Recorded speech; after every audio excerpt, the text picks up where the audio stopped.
नमस्कार, good morning. सुबह के 7 बज चुके हैं और वक्त है आज की 7 बड़ी खबरों का। सबसे पहले बात हम यूक्रेन संकट की करते हैं। रूस के राष्ट्रपति व्लादिमीर पुतिन ने भारतीय समय के मुताबिक कल देर रात 12:30 बजे अपने देश को संबोधित किया। इस दौरान उन्होंने यूक्रेन को अमेरिका की कठपुतली करार दिया। इसके साथ ही वहां के 2 प्रांतों को भी मान्यता दे दी है। दूसरी तरफ यूक्रेन में फंसे भारतीयों को वापस लाने की मुहिम आज से शुरू कर दी जाएगी। राजनीति की अगर हम बात करें तो प्रधानमंत्री मोदी आज यूपी और मणिपुर में रैली को संबोधित करेंगे। उनके अलावा उत्तर प्रदेश में आज बीजेपी और विरोधी दल के नेता भी प्रचार के रण में आपको नजर आने वाले हैं। शिमोगा में बजरंग दल कार्यकर्ता हर्ष की हत्या मामले में एनआईए जांच की मांग शुरू हो गई है। इलाके में तनाव का माहौल बना हुआ है। वहीं हिजाब विवाद में आज एक बार फिर कर्नाटक हाई कोर्ट में सुनवाई होगी। चुनावी राज्य यूपी में शराब का कहर एक बार फिर से देखने को मिला। वहां पर जहरीली शराब पीने से 3 लोगों की मौत हो गई, जबकि कुछ की हालत अब भी गंभीर बनी हुई है। तो ये आज दिन की 7 बड़ी खबरें हैं। तस्वीरें आप अपने टेलीविजन स्क्रीन पर देख रहे हैं।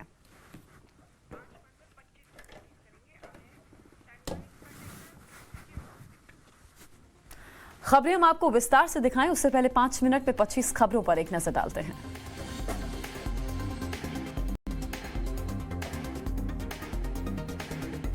यूक्रेन विवाद के बीच रूसी राष्ट्रपति व्लादिमीर पुतिन ने राष्ट्र को संबोधित करते हुए पूर्वी यूक्रेन के 2 राज्यों को स्वतंत्र देश बनाने का बड़ा ऐलान किया।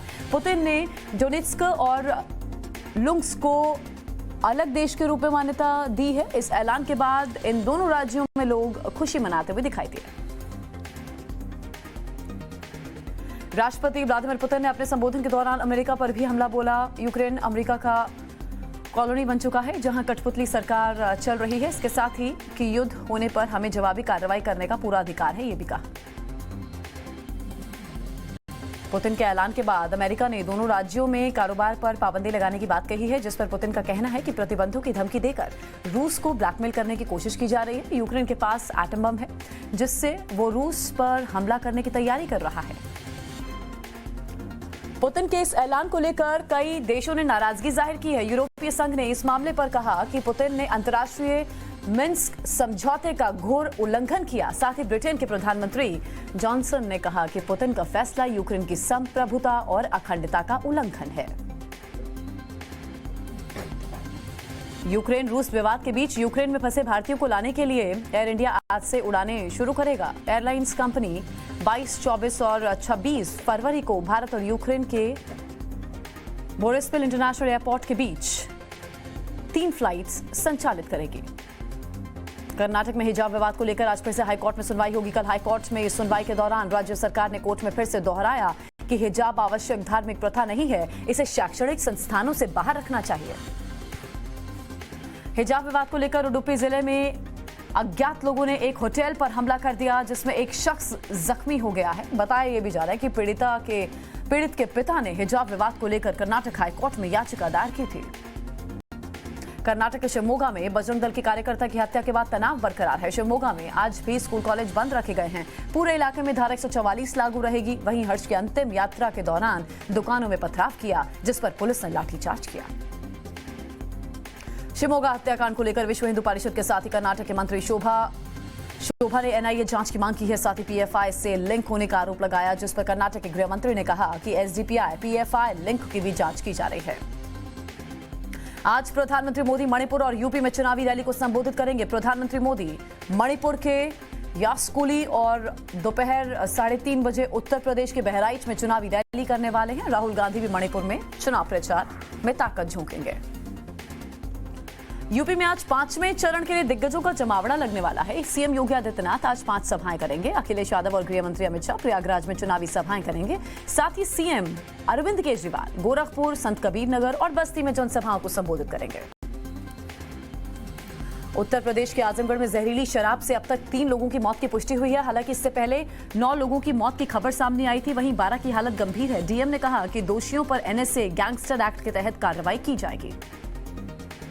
जम्मू कश्मीर के हंदवाड़ा में पुलिस को बड़ी कामयाबी हाथ लगी है। पुलिस ने रजवार इलाके में जैश-ए-मोहम्मद के एक आतंकी को गिरफ्तार किया, जिसके पास से हथियार और गोला बारूद जब्त किया गया है।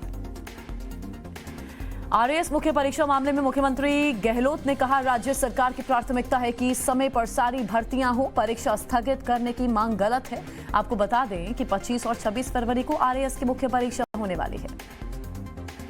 छात्र नेता अनीश खान की मौत के मामले की जांच करेगी एसआईटी, ममता बनर्जी ने कहा 15 दिनों में सौंपेगी अपनी रिपोर्ट। वहीं दूसरी तरफ अनीश खान की मौत के मामले को लेकर विपक्षी दल विरोध प्रदर्शन कर रहे हैं।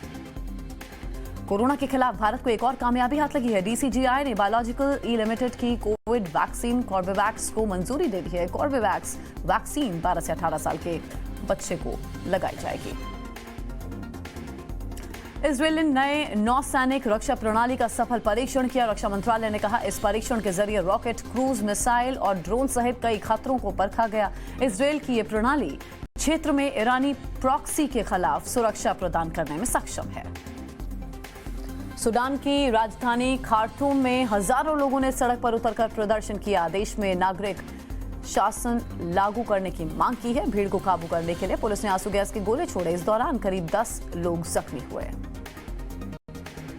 माउंट एटना ज्वालामुखी एक बार फिर से सुलग उठा है। ज्वालामुखी के फटने के बाद आसमान में धुएं के बादल छा गए। धुएं के गुब्बार करीब 12 किलोमीटर के इलाके तक फैले हुए नजर आए। इस इलाके में उड़ानों पर रोक लगा दी गई है।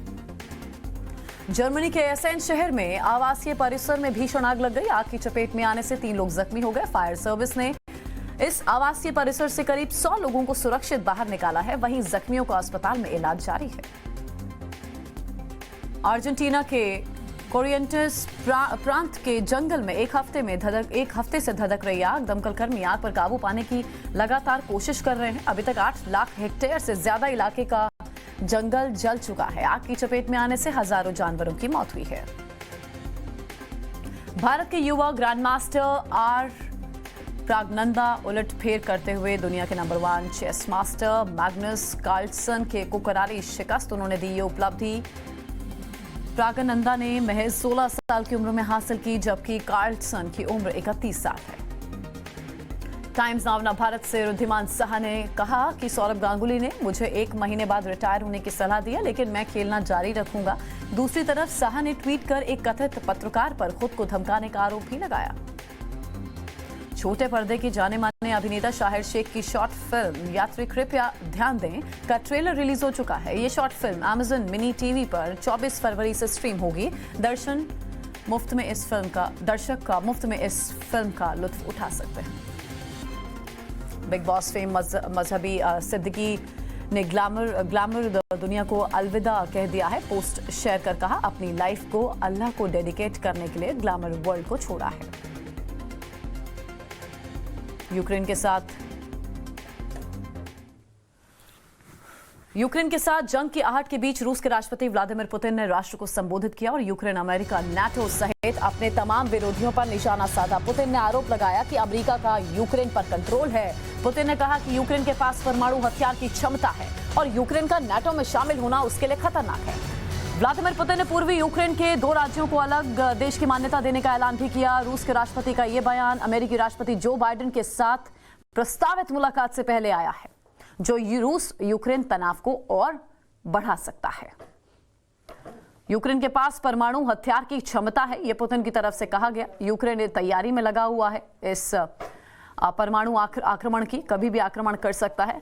हमला होने पर मुंहतोड़ जवाब भी दिया जाएगा, ये व्लादिमीर पुतिन ने कहा। यूक्रेन ने संविधान का उल्लंघन किया। व्लादिमीर पुतिन कह रहे हैं, जंग की आहट के बीच देखिए, रूस के राष्ट्रपति ने राष्ट्र को जब संबोधित किया तो इन बातों का जिक्र किया। यूक्रेन और अमेरिका, नाटो सहित अपने तमाम विरोधियों पर निशाना उन्होंने साधा। पुतिन ने आरोप लगाया कि अमेरिका का यूक्रेन पर कंट्रोल है। पुतिन ने कहा कि यूक्रेन के पास परमाणु हथियार की क्षमता है और यूक्रेन का नाटो में शामिल होना उसके लिए खतरनाक है। पुतिन ने पूर्वी यूक्रेन के 2 राज्यों को अलग देश की मान्यता देने का ऐलान भी किया। रूस के राष्ट्रपति का यह बयान अमेरिकी राष्ट्रपति जो बाइडेन के साथ प्रस्तावित मुलाकात से ठीक पहले आया, जो रूस यूक्रेन तनाव को और बढ़ा सकता है। Опасность.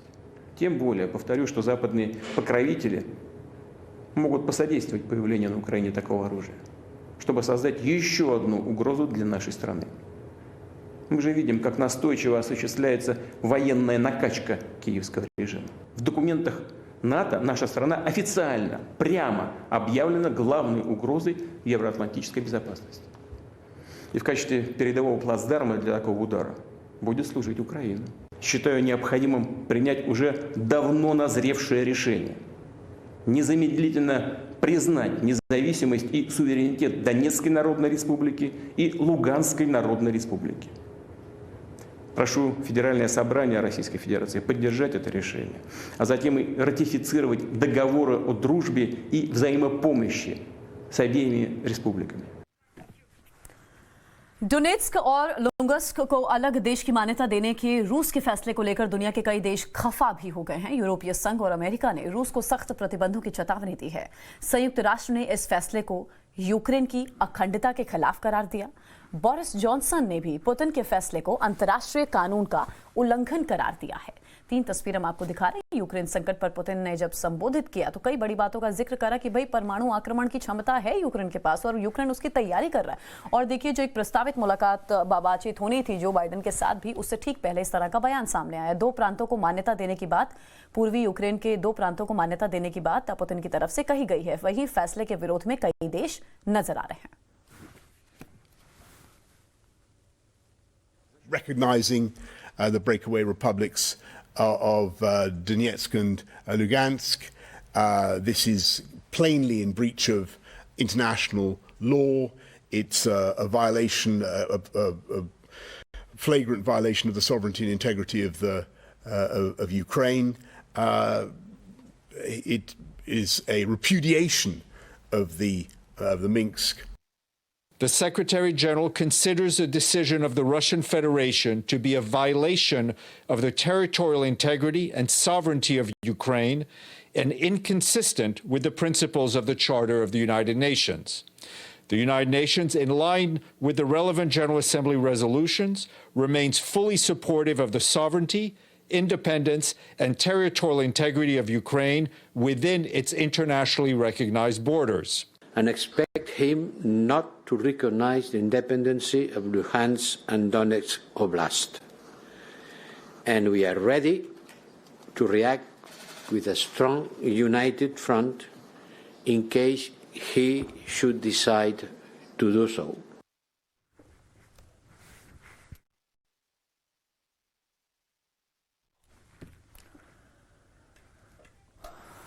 तो यूक्रेन संकट पर राष्ट्रपति व्लादिमीर पुतिन ने संबोधित किया है। पूर्वी यूक्रेन के 2 प्रांतों को मान्यता, जिनके नाम डोनेट्स्क और लुंगस्क है, जिन्हें देश की मान्यता देने के रूस के फैसले को लेकर दुनिया के कई देश खफा नजर आ रहे हैं।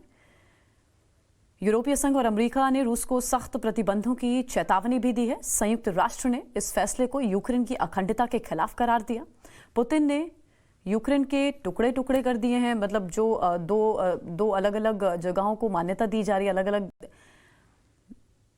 देश कहा जा रहा है, उसके खिलाफ कई देश नजर आ रहे हैं। ग्राफिक्स के माध्यम से हम आपको बता रहे हैं। एक यूक्रेन का हिस्सा आप देख रहे हैं, दूसरी तरफ आप रूस देख रहे हैं। लुंगस्क और डोनेट्स्क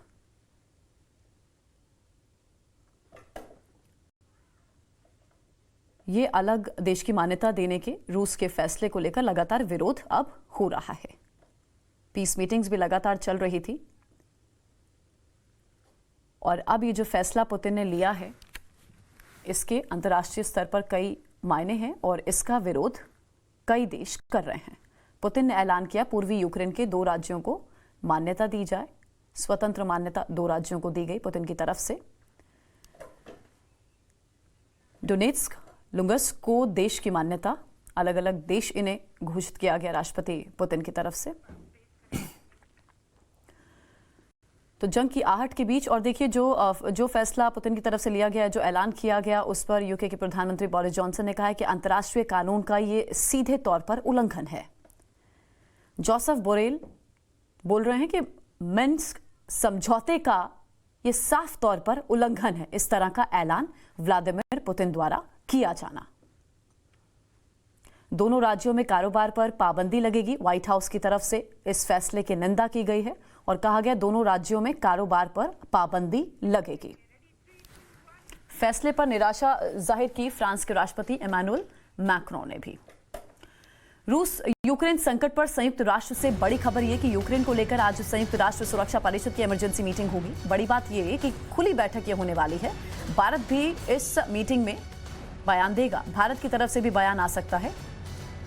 तो यूएन की मीटिंग में चर्चा होगी इसी मुद्दे पर। सुरक्षा परिषद की इमरजेंसी ये मीटिंग बुलाई गई है। ये ओपन मीटिंग है, खुली बैठक है ये, और भारत भी इस मीटिंग में बयान देगा। तो पुतिन की तरफ से जो ऐलान किया गया उस पर ईयू का क्या कहना है, बोरिस जॉनसन क्या कह रहे हैं, व्हाइट हाउस की तरफ से क्या बयान आया, ये हमने आपको बताया। रूसी संकट पर यूक्रेन को राष्ट्रपति का संबोधन, पुतिन के फैसले पर बोले यूक्रेन के राष्ट्रपति। यूक्रेन किसी से डरने वाला नहीं है, जो ये जेलेंस्की ने कहा है। इससे पहले भी यूक्रेन ने कहा था, we are not afraid of any enemy, we are not afraid of any debt, we will defend ourselves. ये यूक्रेन की तरफ से कहा गया था, हम किसी से डरने वाले नहीं हैं। और जेलेंस्की एक बार फिर से ये बात कह रहे हैं कि यूक्रेन किसी से डरेगा नहीं। रूसी संकट पर यूक्रेन को राष्ट्रपति का संबोधन, इससे पहले व्लादिमीर पुतिन ने जो संबोधन किया, बड़ा ऐलान किया, वो हमने आपको बताया, जिसकी निंदा अलग अलग देश कर रहे हैं। और अब यूक्रेन की तरफ से भी यूक्रेन के राष्ट्रपति ने भी संबोधित किया है और उन्होंने कहा है कि यूक्रेन किसी से डरने वाला नहीं है। पुतिन के फैसले पर बोले यूक्रेन के राष्ट्रपति, यूक्रेन किसी से डरने वाला नहीं, जेलेंस्की कह रहे हैं। रूस और यूक्रेन के बीच तनाव हर नए दिन के साथ बढ़ता जा रहा है। दुनिया के सबसे ताकतवर देशों में से एक रूस ने युद्ध की पूरी तैयारी कर ली है। जो रूस कुछ दिन पहले तक दावा कर रहा था कि उसने यूक्रेन की सीमा से टुकड़ियों को वापस हटाना शुरू कर दिया है, वो आसमान से लेकर समंदर तक अपनी ताकत दिखा रहा है, जिससे यूक्रेन के लोगों में डर का माहौल है।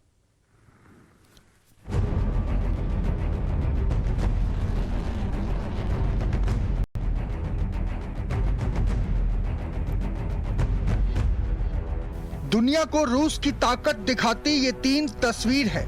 जमीन हो, आसमान हो या फिर गहरा सागर, रूस की वॉर पावर को देखकर दुनिया के हर देश की पेशानी पर बल आ रखा है।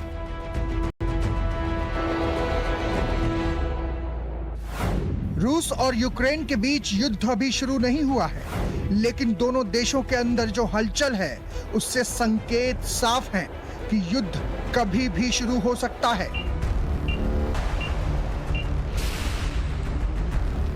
यूक्रेन के राष्ट्रपति लगातार ये कह रहे हैं कि हमारी सीमाओं पर रूस ने सैन्य ताकत बढ़ा दी है और अलगाववादियों के जरिए युद्ध छेड़ दिया है। वहीं रूस यूक्रेन समेत उसके समर्थक देशों को अपने युद्धाभ्यास से कड़ा संदेश दे रहा है और इसके जरिए वो अपनी मंशा भी जाहिर कर रहा है। विश्व युद्ध के खतरे के तनाव भरे माहौल में रूस युद्धाभ्यास करके अपनी शक्ति का प्रदर्शन कर रहा है।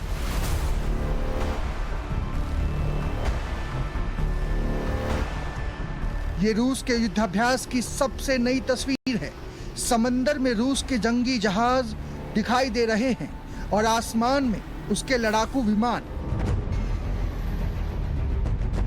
रूस काला सागर में नौसैनिक अभ्यास कर रहा है। इसमें रूसी नौसेना के काला सागर बेड़े के 30 से ज्यादा युद्धपोत और पनडुब्बियां हिस्सा ले रही हैं। ऐसे ही एक अभ्यास के दौरान रूसी जहाज आसमान से भूमध्य सागर में दुश्मन की एक नकली पनडुब्बी खोजते दिखे।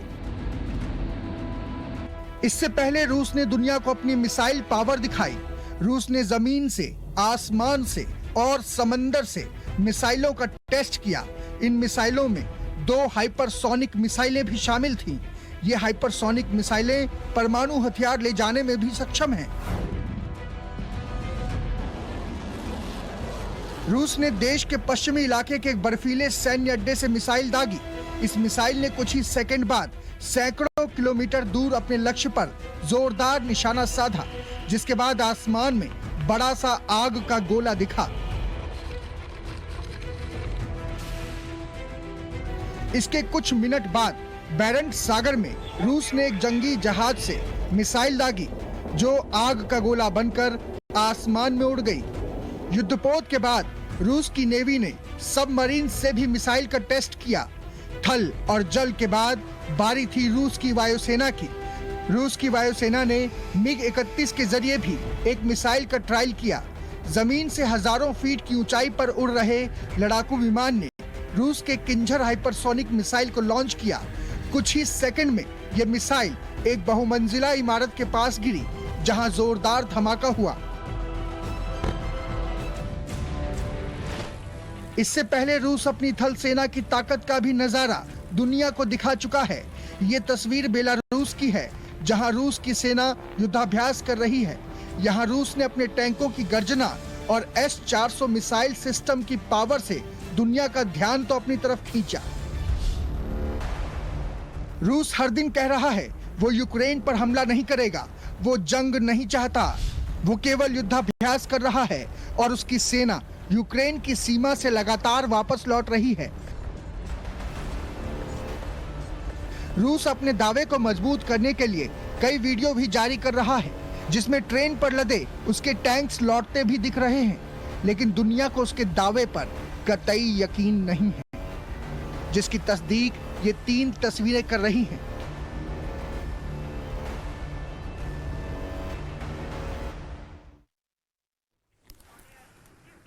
तो एक तरफ रूस और यूक्रेन युद्ध के मुहाने पर खड़े हैं, दूसरी तरफ इसे हर हाल में टालने की कोशिश भी हो रही है। दुनिया की महाशक्तियां लगातार इस पर नजर बनाए हुए हैं और अब इसको लेकर अमेरिका और रूस के राष्ट्रपति मिलने को तैयार हो गए हैं। हालांकि इसके लिए अमेरिका ने रूस के सामने एक शर्त रख दी है।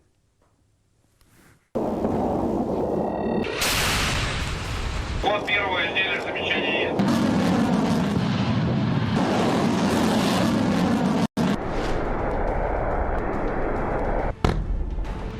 पूरी दुनिया की निगाहें फिलहाल इन चेहरों पर टिकी हैं। दुनिया को डर है कि रूस कभी भी यूक्रेन पर हमला कर सकता है। उसकी सेना युद्धाभ्यास के नाम पर यूक्रेन के आसपास जमावड़ा लगाए बैठी है, लेकिन उसकी असल मंशा कुछ और है।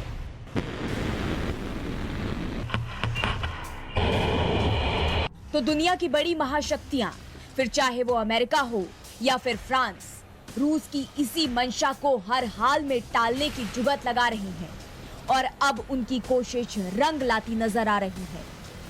सुपर पावर अमेरिका के राष्ट्रपति जो बाइडेन रूस के राष्ट्रपति पुतिन से मिलने को तैयार हैं। व्हाइट हाउस ने इसकी जानकारी दी है, लेकिन इस मुलाकात के पीछे अमेरिका की एक शर्त है। अमेरिका का रूस को साफ कहना है कि बाइडेन और पुतिन की मुलाकात इसी शर्त पर होगी कि रूस यूक्रेन पर हमला नहीं करेगा। इस कोशिश में एक और महाशक्ति फ्रांस का भी बड़ा रोल बताया जा रहा है। इस सहमति के लिए फ्रांस के राष्ट्रपति मैक्रो को काफी जद्दोजहद करनी पड़ी। दोनों मैक्रो की तरफ से प्रस्तावित शिखर वार्ता के लिए तैयार हुए हैं। मैक्रो ने अपने प्रस्ताव में यूरोप की सुरक्षा और रणनीतिक स्थिरता पर चर्चा करने की बात रखी है। इतना ही नहीं, बताया यह भी जा रहा है कि मैक्रो ने रविवार को पुतिन के साथ 2 बार फोन पर लंबी बात की। पुतिन के अलावा उन्होंने अमेरिका के राष्ट्रपति जो बाइडेन से भी काफी देर तक इस मसले पर चर्चा की।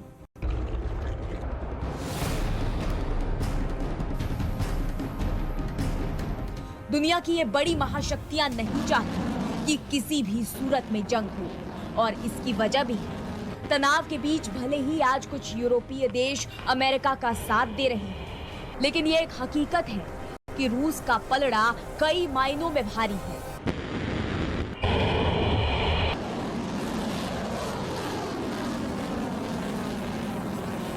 अमेरिका भले ही ये कह रहा है कि युद्ध छिड़ने की सूरत में रूस को अंजाम भुगतना पड़ेगा और वो रूस पर अधिक कड़े प्रतिबंध लगा देगा, रूस की तेल पाइपलाइन को रोक देगा, लेकिन एक हकीकत ये भी है कि वो ऐसा ना तो कर सकता है और ना ही उसको ऐसा कोई देश करने देगा। किसी भी सूरत में जर्मनी या फ्रांस इसका समर्थन कर अपने विकास के पहिए को रोकने या फिर उसको किसी भी तरह से बाधित करने की इजाजत नहीं देंगे। अगर ऐसा हुआ तो इसकी कीमत रूस को कम और पूरे यूरोप को अधिक उठानी पड़ेगी।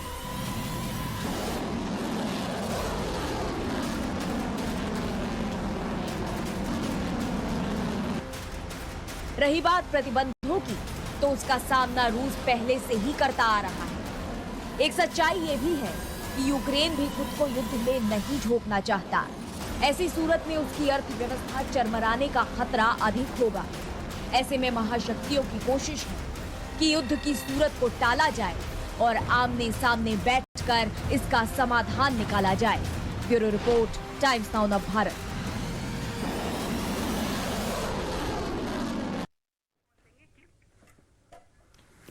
आप देख रहे हैं टाइम्स नाउ नव भारत। खबरें लगातार जारी हैं।